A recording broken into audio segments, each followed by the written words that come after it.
Masal khair. Welcome. Thank you for being here. So let me start calling for the panelists one at a time. She is the first lady who put her name to be a president of Somalia. Okay, she is a social justice fighter. Okay, not just in our own country, in Africa and other places. Please welcome my fellow jury board member, Fadumo Dayib.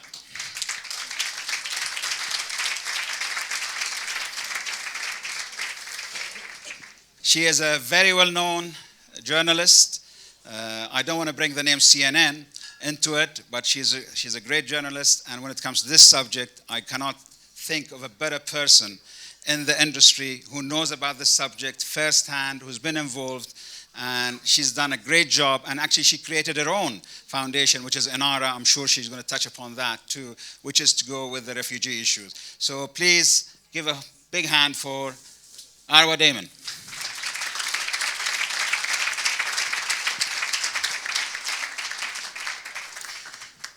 Last but not least, my namesake. I first met him at Davos. Most of us at Davos are boring people, especially when we are academicians.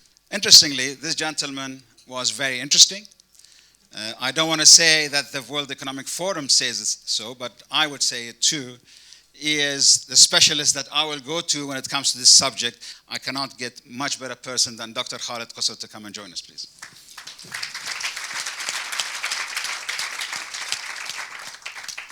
I'll start with you, Khalid. If you can set the scene. There is a lot of what we call fake news, wrong news, sort of emotional news which goes around. But please set the scene where we're coming from and where we're going to, okay? And the issue of this Arab, non-Arab factor.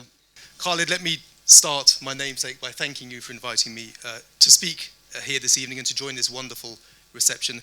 I admit this is the first time I've heard about TAKREEM, and I'm overwhelmingly impressed by the work that you're doing and look forward to staying in touch with you and your colleagues as you take forward this immensely important work.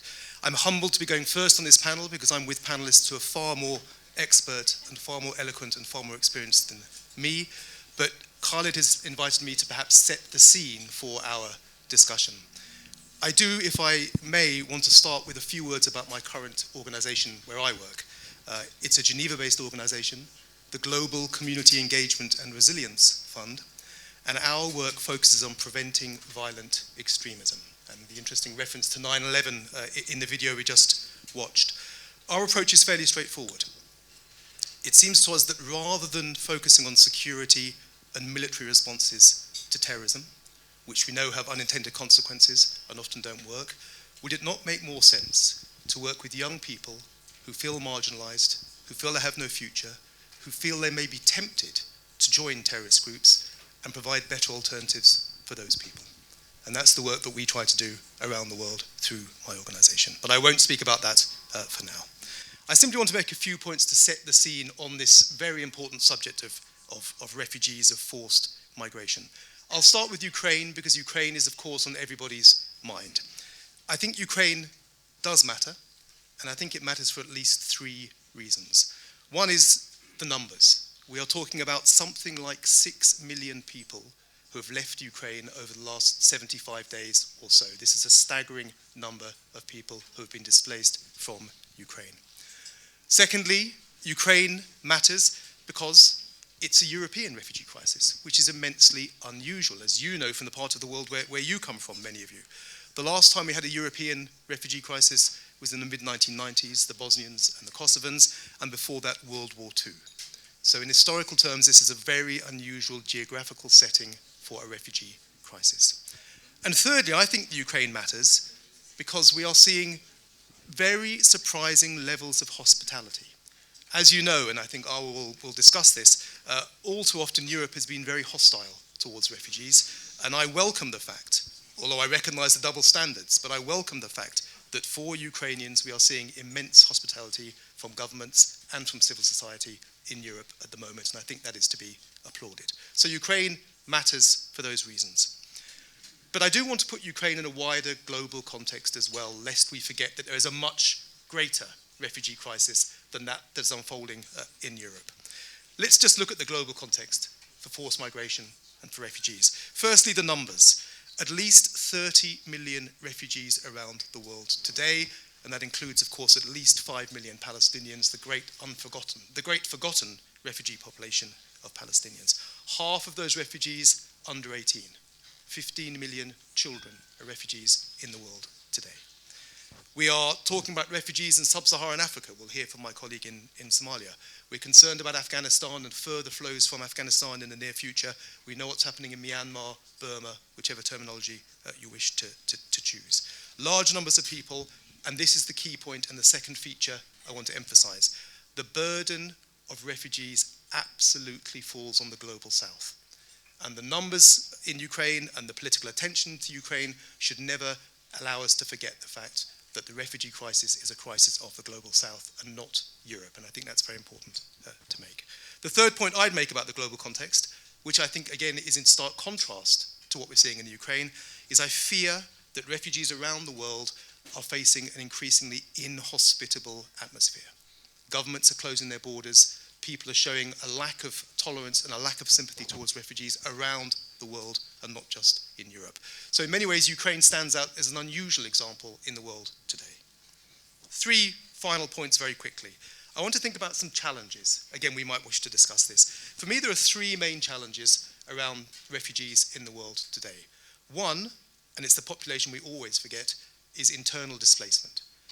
I won't go into the detail, but refugees are people who have crossed international borders. There are about 30 million of those. Internally displaced people are people who are fleeing for their lives but haven't managed to cross a border. And there's at least 100 million of those. And they are largely forgotten and largely unassisted, and I think largely the challenge that we face. A second challenge is that an increasing number of refugees find themselves in an intractable, protracted situation. Around half of the refugees that we count, 30 million or so, have been refugees for at least 20 years. Imagine that.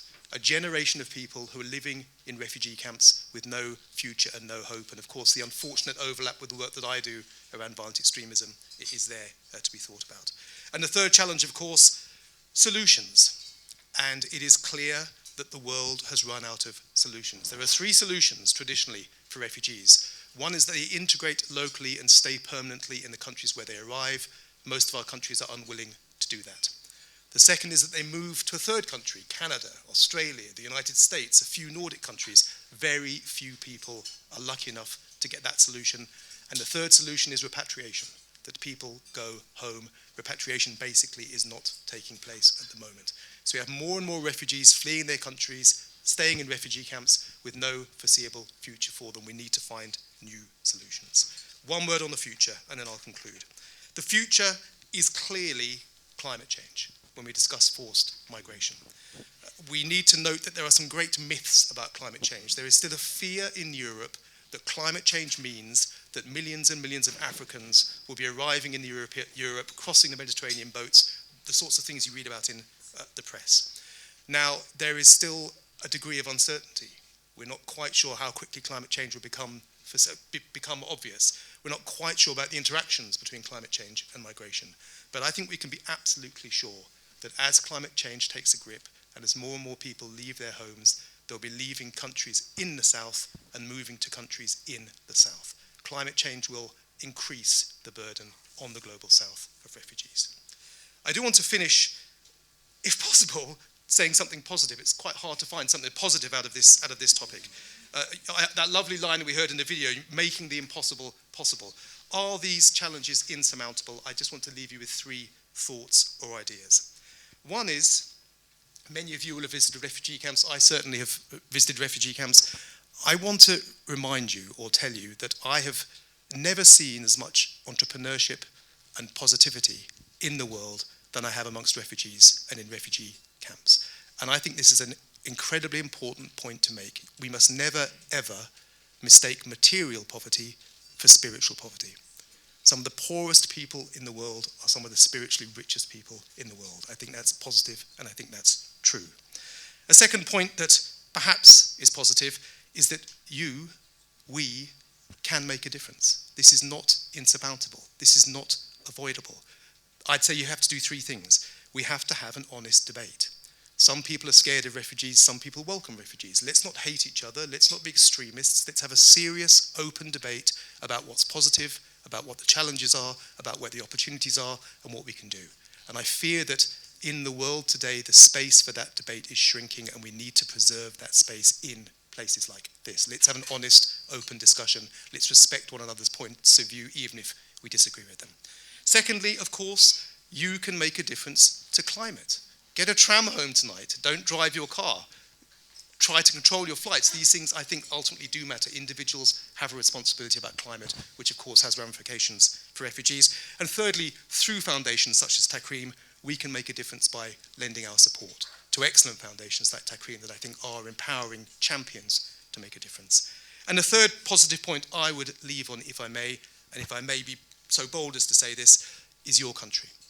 Because Lebanon stands out as an absolute champion in the way that it has received and looked after and cared for Syrian refugees, at least 2 million of them, despite the challenges in your country that we've heard about. So we have a real challenge in the world today. I think we have a pretty grim prospect going forward, but there are positive things for us to seize hold of and to hold on to dearly, and let's please do that together. Thank you very much, Khalid. Thank you. That's you left a lot for us to think about. Now, let me, Arwa, I mean, some of the things that Khalid spoke about, you've been involved on the ground, whether they are sort of refugees coming across the border or refugees displacement in their own country. Give us a feel from where you stand with what's going on in Syria, along with what goes on in Ukraine. Yeah, sure. First of all, I'm really grateful that you added that positivity in the end, because I was about to crawl under that table and just curl up and give up. I mean, seriously. No, all joking aside, so I've covered a number of different refugee crises on the ground, whether it's, you know, an exodus out of Afghanistan or Iraq or Syria or most recently Ukraine. And if I start with Ukraine, I have to say that when I arrived to the Ukrainian-Polish border, I was stunned, because that is the way that we need to be responding to people in need. And by that, I mean, there were mountains of clothes, like piles taller than I am. And okay, fine, I'm like a bit short, but like still, that's a lot of clothing. That's a lot of donations. That's a lot of people coming forward and saying, hey, how can I help? As the Ukrainian refugees came across the border, there were people waiting with signs, offering free rides, warm places to stay, transportation. At times there were more volunteers in any one given spot than there were actually refugees themselves. And I remember being quite struck by a couple of the images, because I saw parents walking towards me, holding their children's hands, and I saw the children stumbling because they were so tired, dragging these suitcases. And my mind just automatically put the same image right in front that I had seen when I was covering the Syrian refugee exodus back in 2015, where I walked across borders with them, watching how they were blocked, how they were tear gassed, how they were being held quite literally at gunpoint in fields so that they would not be allowed to advance. And of course, the one question does become, why such a difference in one place? And yes, of course, it is down to racism. It is down to fear of the other. It is down to all of these factors that we need to actually confront right now and ask ourselves, why did this happen? But on top of what we saw happening, you know, in Ukraine and the way that the West has responded to Ukraine, I think something else that we need to acknowledge, you know, as Arabs, and I'm half Arab, so I'll be speaking from that perspective, is why did we as Arabs not respond when our own were being displaced? Why did we not drive to the border and offer Syrians or Iraqis or whoever it may be rides to somewhere warm, or homes, or food? And it might be a tough question to have to answer, but we really need to ask that of ourselves. And on the flip side of that, the West, or a Western individual who did feel compelled to get up and drive from their home to a neighboring country of Ukraine needs to ask themselves, why did I feel motivated by witnessing that in that country and not feel the same level of compassion when I witnessed it somewhere else? And unless we can answer these questions for ourselves, we're not going to start making a difference. And it's ugly to have to confront certain realities about the way that we operate, but we have to do it now. We know people are dying. Afghans cannot leave their country. Literally, they are in prison there. We didn't see an exodus out of Afghanistan after the Taliban took over because Afghans couldn't leave the country. And those that did manage to get out, they had to walk through Iran, and I covered this as well. They would cross from Iran into Turkey, where, by the way, Europe is paying for a wall, which makes it 10,000 times harder for them to get across, schlep through mountains, get chased down by Turkish security forces, get detained, and even though they've crossed into Turkey and are deep enough into Turkey where they should technically be allowed to stay and have their asylum claim be processed in terms of moving elsewhere, they were being forcefully deported back to Iran. And the other big topic of conversation, I also think needs to be how we all, and I also include us in the media, frame our conversations around conflict. If we take Ukraine again for an example, there was all sorts of military analysis and political analysis about what was going to happen and the dynamics and how Europe's going to be impacted and where is Germany going to get its gas, et cetera, et cetera. Nobody was talking about the impact of the potential humanitarian crisis, not in Ukraine, but elsewhere. Where were we going to be sourcing the grain? 60% of Lebanon relies on imported grain from Ukraine and Russia, 25% of Yemen, even more factors. Famine is going to be another big one, and famine is also compounded by climate change. So I'm not an optimist, so I don't have anything positive to say right now, but no, I'm kidding. I mean, I'm not kidding about not being an optimist, I'm not, but I do have something positive to say, because these conversations matter. What you do here matters, your presence here matters, but what matters even more is what you do when you walk out of this room. So, thank you very much.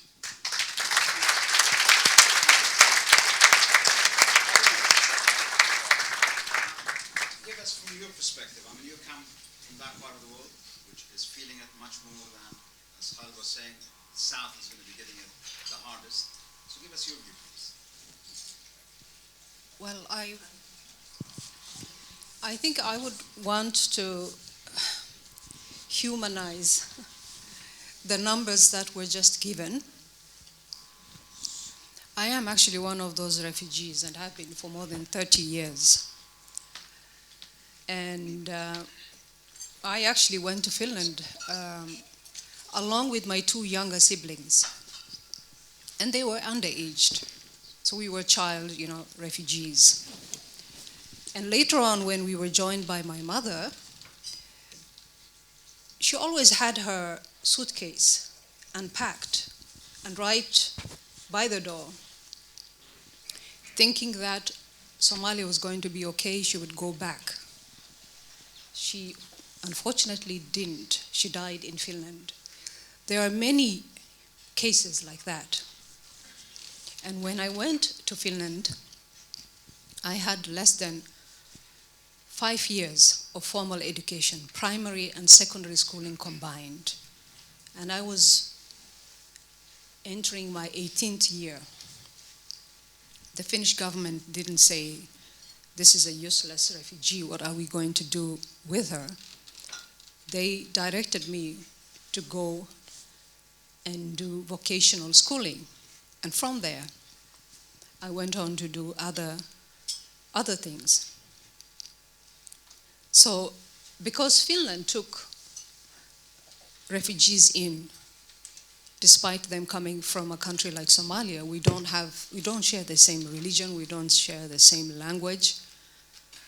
In other parts of the world, for example, in Saudi Arabia, Somalis who were there were being actually deported back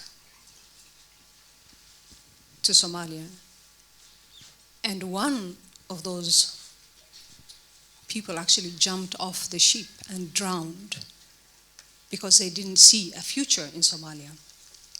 So whereas Muslim countries were not welcoming, they were actually not opening the doors for Somalis and people that perhaps did not reflect the image of the Arab world, the Muslim world, Finland took us in, and other Western countries also did that. And it's because of that generosity that I'm sitting here today sharing this story with you. I don't think I would have survived. I don't think I would be making the kind of impact I'm making and want to make in my own country if it weren't for those opportunities given by Finland and countries like that. And I wonder, to build on what my sister here actually questioned, why, when we have the means to be able to actually take in people who are closer to us, who are part of the Arab League, why are we not taking them in? We have the means. I think the Arab world has the means to do that. And it's 30 years. The first respondent to the Somali crisis was actually the Turkish government. It was not an Arab country. And it was after Somalis were starving, there was drought, there was famine, and it took the Turkish president going in for others then to say, oh, we can also do the same.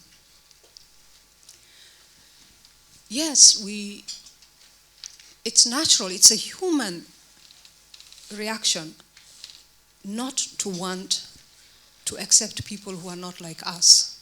It's natural.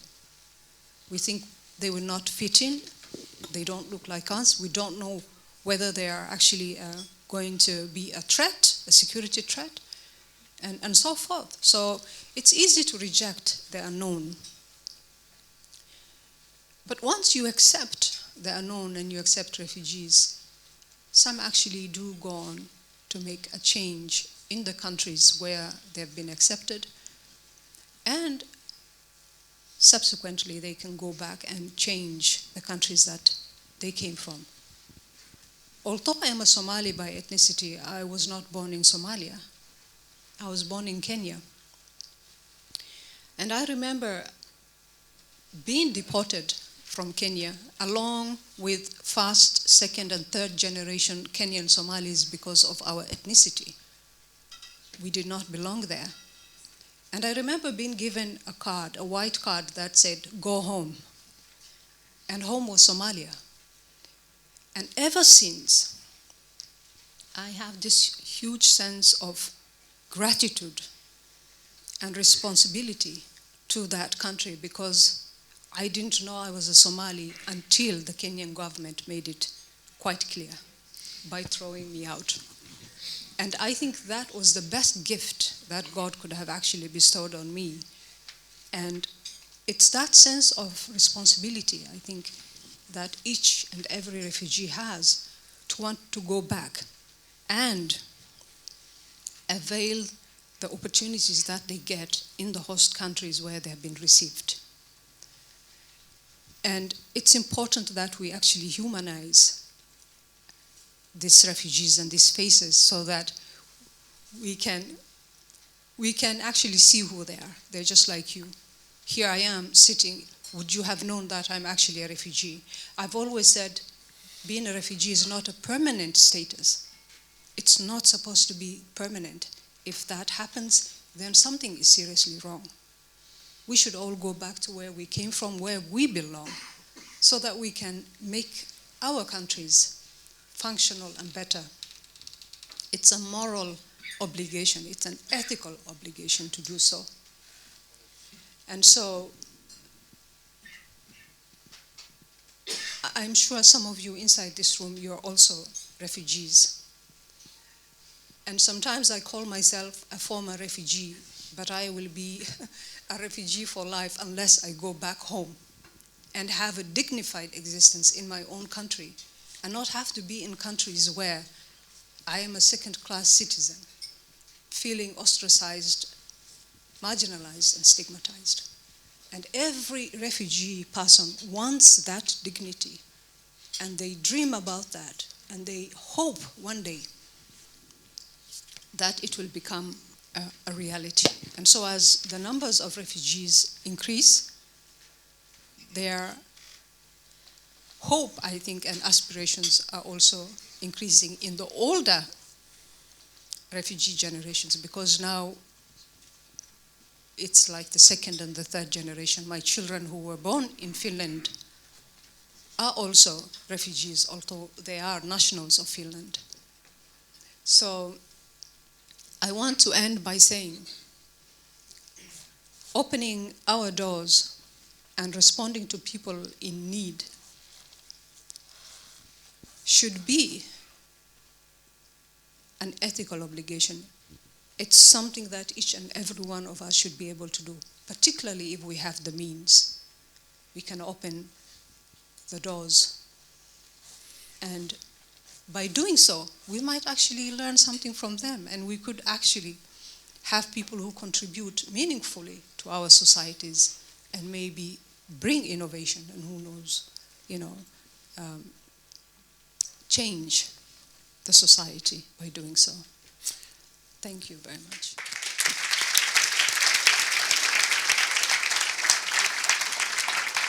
Thank you, Fadumo. Thank you for sharing your story. Fadumo is a proof that being a refugee is not a burden, that you can be actually a benefit to the country you're in, and you can be a benefit to the country that you came from. So I think it's very, very important to put those things in our heads. I'm a bit conscious of time, so I'd like to open up, and you guys come into, and you can come back to whatever you wanted to say about the other person, but I would like to open up the door for some questions. So any questions? Good evening, Petra Corey. I am the Global Director at the Federation of Red Cross Red Crescent. Thank you for your interventions, and a few reflections and a question. When we talk about refugee crisis and questions you've asked, most of them is about integration of refugees in host communities. And the question that keeps revolving, and I think we are not touching the pain point of it, do host communities have the ability to integrate refugees in them? I think, and if we look at the crises around the globe, whether it is Afghanistan and what's happening now in Afghanistan, or the Syrian crisis and what has it led to Lebanon, and then as we speak, there is an Ocean Viking ship in the Mediterranean that is manned by the Federation with SOS that has 174 people waiting to board in Europe that no European country is willing to take, despite the fact that they've taken 6 million Ukrainian refugees as we speak. And that is part of it, is integration of refugees in communities and how well can they integrate. And then the capacity of the host communities to integrate. Even on the Ukrainian crisis, not all 8 countries bordering the Ukraine were as welcoming as what we saw on the Polish border. We know that for a fact because some of these bordering countries do not have the capacity or the ability to host them. So I think in looking at the refugee crisis around the globe, it is important to see and track where these refugees end up going and whether the host communities are able to live with the burden. And that is part of the integration and why it does not happen and why it does happen in certain countries. Yes, European countries do have the means to integrate them. However, even those that have the means are not willing to integrate them. And although it's not being said over the media, but we know that certain European countries have not opened up the door to take a lot of these Ukrainian refugees. And many of them are going back. The figure of 6 million have crossed the borders, 2 million has went back into Ukraine because of inability to integrate or find a good lifestyle or a good situation for them. Thank you. Thank you. I think I'll get the ambassador, so it's 2 questions and we come back.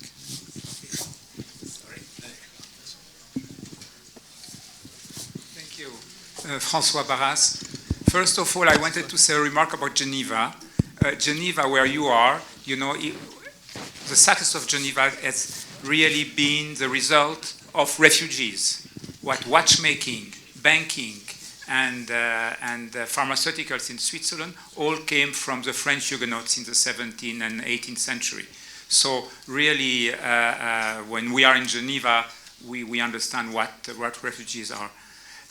My question is very simple. We used to make, or we still make a difference between political refugees and economic refugees. Does this difference still matters today? Does it make sense to make a difference between political refugees and economic refugees? Thank you. So, who wants to take on those two questions? One? You want to take one? Okay. So, just to answer your question first, for me personally, my personal opinion is no, it doesn't matter. Because even if someone is an economic refugee, and by that I assume you're meaning the mass migration that we're seeing mostly from countries in Africa or Pakistan or other nations like that, nobody leaves their home because they want to leave it. And if people had opportunity back home, they would stay there. If a person is hungry, they will leave their home. If they need to find a future elsewhere, they will still do it. And we need to recognize that if we don't also treat those people with dignity, the dynamic is going to end up flipping on us. We can't keep negating something that is so deeply in front of us. And to what you were saying about the refugees and integration. I mean, first of all, yes, 100%, a lot of Ukrainians have been going back home. At one point across the Polish border, the numbers that were returning to Ukraine were greater than those that were coming across to Poland. But there is also this to be said in terms of the absorption of numbers.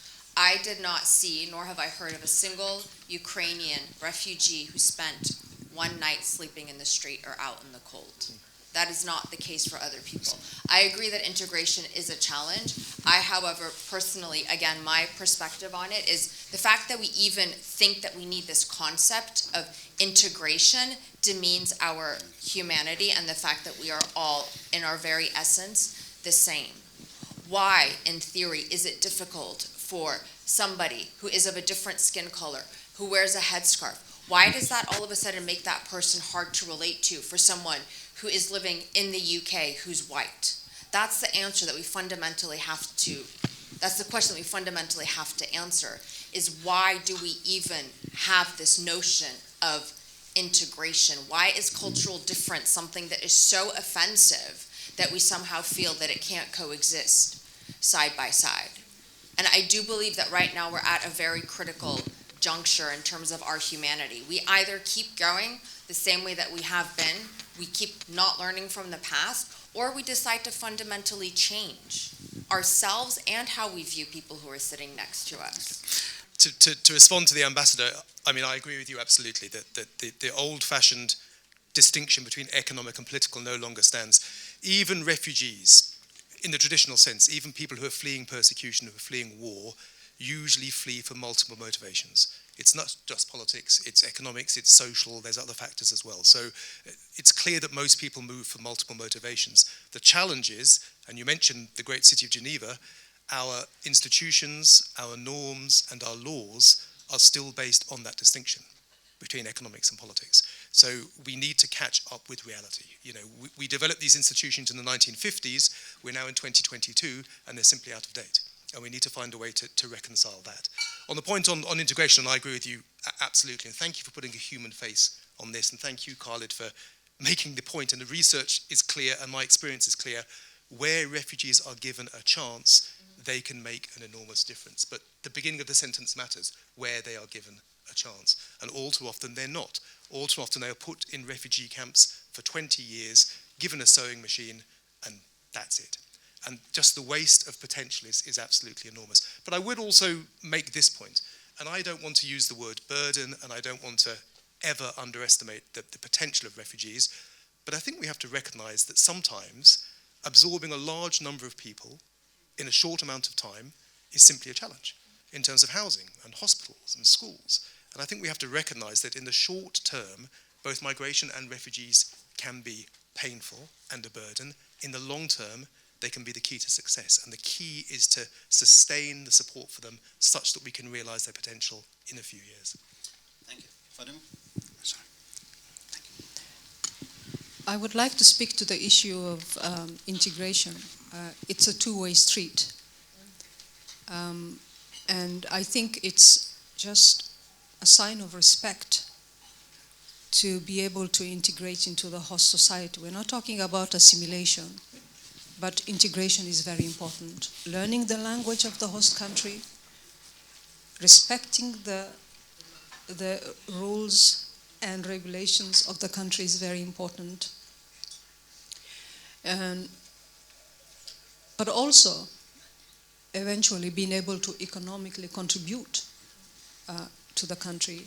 The host country is very important. Oftentimes, you will find when we go to countries that are not like our countries, we tend to have a small Somalia or a small Kurdistan, and we just watch our satellite TVs. It's almost like we are back in the country, and it's a host within a host, and a lot of people do not utilize the opportunities that are there, and I think that's a waste of really time and resources. If you left and you're in a country where you can actually study, you can change your life. If you do not utilize those opportunities, you're taking that opportunity away from someone who could have actually grabbed that and done something with it. So I think it's very important as the host country is coming forward by opening its doors, that also the refugees who come into these host countries should integrate. It's the least that can be done. I just, as a last point, and I would like to get sort of, as a background, I mean, as an 8-year-old, first time I heard about refugee camps was in 1967, okay, which was the Palestinian refugee camps.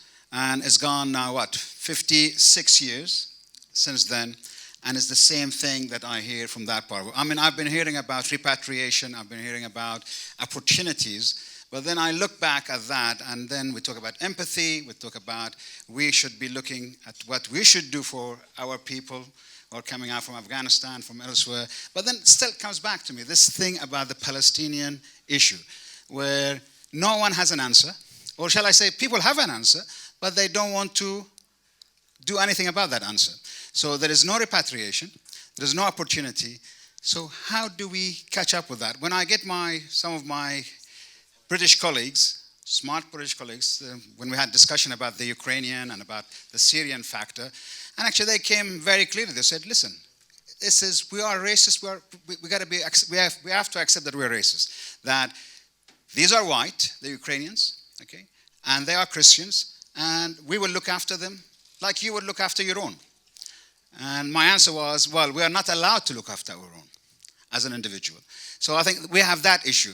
But we should not, of course, degradate and say Ukrainian or Syrian, because all refugees, wherever they come from, are the same. So how do we square this thing off? I just would like to get a quick answer, because I'm sure a lot of the people sitting here, they need to get an answer for that. And be it a nasty answer, tough answer, whatever it is, but let's get an answer. I think if we keep telling ourselves that as individuals we can't make a difference, we are giving ourselves a pass, and we're at a point where we cannot do that. Every small act of kindness matters. Every donation, every single thing that you do, every move that you make to raise awareness fundamentally matters. You might not see the direct impact of it, but it does matter to somebody. And right now is that moment where we either take charge of our own destiny, or you know what, we're just going to reap the consequences of it. And that's going to be on us. What we're seeing in the world today is on us, and it's up to us to try to shift that and do better and do more than just sit around and talk about it. Khaled. The unanswerable question about the Palestinians, let me say this. I don't know what the answer is, and that should tell you something. I've spent 30 years working on refugees. I consider myself an expert on refugees, but even the academic field has forgotten the Palestinians. Everyone has forgotten the Palestinians. I don't know anything about the Palestinians at all, and I've traveled the world meeting refugees in hundreds of contexts. So at the very least, we should raise consciousness about the Palestinian refugee crisis, not forget the Palestinians, and then begin to work towards solutions. That's all I can offer. Thanks. Fadumo? I actually don't have an answer, and I actually don't want to trivialize the Palestinian issue. I think that issue is really something that requires longer discussions so that we can give it justice. But all I can say is that, there's a sense of fatalism when we talk about what the human mind is capable of doing, or even a human being is capable of doing. And I think if we really wanted to change the situation in Palestine, I think it can be done. However, we are not Palestinians. So if it doesn't affect us, we can sympathize when we see it on the media, and we can, show remorse, and we can show emotions as every human being is expected to do. But ultimately, I think we just pay lip service. It's a tokenistic approach to the Palestinian issue. And I think charity starts at home. And this is where the Arab world can actually, collectively show their solidarity and their might, because nobody's going to stop you from helping one of your own. So before even trying to do something anywhere else, I think the Palestinian issue should be the starting point where we can actually see what the Arab world is capable of. As long as the Palestinian issue continues, I think everybody knows that the Arab world is not serious about doing anything about that. Thank you. Thank you very much, Fadumo. I would like to leave you with this thought. Anyways, a quick thought on this Palestinian issue. I think the 432 million that you saw in the video, the Arabs, I think the word dignity, which was used by all three of you, I think only the people with dignity will look after other people to give them dignity. So the problem that you have, the 432, fortunately, unfortunately, reality is they should look at the mirror and say, why the hell this is going on? We should not blame others, which we do, which we're very good at. I mean, we are the best at blaming others, but we should blame ourselves. We should blame the person in the mirror first, because if we don't push the people, I'm going to phrase it as good as I can, people in the leadership position, okay, in those parts of the world, nothing will happen for the Palestinians or the Syrians or any. I feel, the Yemenis, we've not spoken about the Yemenis. See what's going on. This is a disaster. Iraqis. So we're having a disaster happening everywhere in our African countries and in our Middle Eastern countries. So I think it's important that people, we as people, we should be questioning ourselves before we question others, before we blame others. And we're all, as I said, we are number one at blaming others. And Arwa said something, but I didn't go to, I think the word empathy is an important thing. I think we do lack that empathy. We only have empathy to ourselves individually. We don't have empathy with the others. And that's a problem. So I think the change comes from empathy, and we should have that. And I hope that next time round, something positive is happening, whether it's for the Ukrainians or the Syrians or the Palestinians, something positive happens from our part of the world. And thank you very much. Please, big hand of applause for the three. And so.